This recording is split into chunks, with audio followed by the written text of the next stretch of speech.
Hello, I'm Dr. Jeff Kingsley, and this is another edition of Riding in Cars with Researchers. Today we are going to talk about money, patient compensation. Did you know that when you participate in research trials, you are compensated for your time in a research trial? When you go to see your regular physician, you pay your physician. When you see a research physician, the research physician pays you. Not kidding. Not kidding in the least. It's one of the reasons why I love research, because the model is flipped on its head. We get to spend more time with patients, we get to teach more, we get to deliver more comprehensive health care, and we pay the patients, which is awesome. So what are the rules around that? Okay. It's a balancing act between two things. Issue number one, coercion. Issue number two, respect for your time, your travel, your actual costs, what you are giving of yourself to be in a research trial.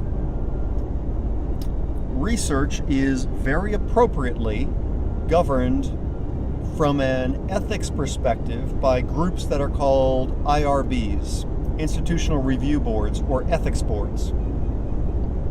And what they want to make sure is that we don't compensate you so much that we are buying your time and getting you into a research trial in a coercive way.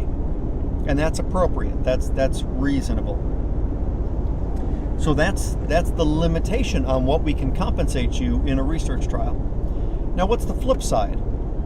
You've heard me brag about how much healthcare we get to deliver in research. Well, let's be real. Delivering more healthcare means we're also taking more of your time. We don't get to do more labs and EKGs and physical exams and tests and do it in less time than you would spend in a different practice setting. It's more of your time, and your time costs something. If you have a long day in a research study and have to take a day off of work, that's a legitimate expense for you that we should be able to compensate in research. If you have to travel to a research site and be put up in a hotel, that's a legitimate cost. We should be able to compensate you. So we compensate patients for their time, how much time you're having to spend in the office with us. We compensate for their travel, and we compensate for their other costs in participation in research. And that's the balancing act between the two. What does that typically look like? Well, I don't want to overstep my bounds and get too specific because I can get in trouble. But I want to share with you maybe some parameters, vaguely. Typical research trial, if you're in and out of the office and you're not being asked to do too much, we're compensating you for maybe an hour of your time, and the fact that you had to travel to the office and you had to get blood work done and EKGs done, we're actually asking you to undress, to get an EKG done, and you're having a needle put in your arm to do a blood test that you wouldn't have had to do otherwise.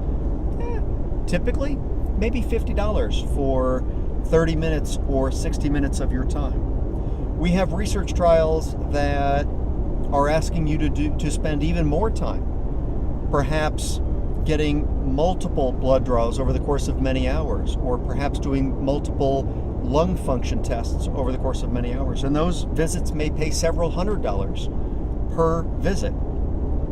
The reason I give you some sense of the dollars that I'm talking about is because I don't want you to think that they're trivial. They're real. It's good compensation for your time and what you're giving of yourself to do this research. It's one of the reasons that I love research, because it shows patients more respect, the respect that they should deserve. You don't show up at a research site and spend an hour sitting in the reception area. That's disrespectful.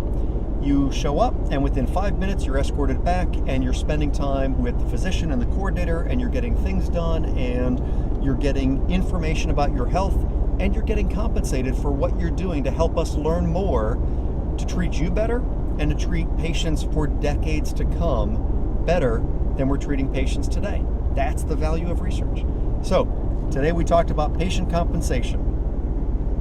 Patient compensation in research is really pretty awesome. And the balancing act is between coercion. We don't want to be coercive, but we want to respect you, respect your time, your travel, your actual costs, and what you're giving of yourself. Thank you very much for riding along. Ride along with me again. Follow us on social media, YouTube, Instagram, LinkedIn, Facebook, and I look forward to you riding along with me again in the future. Take care.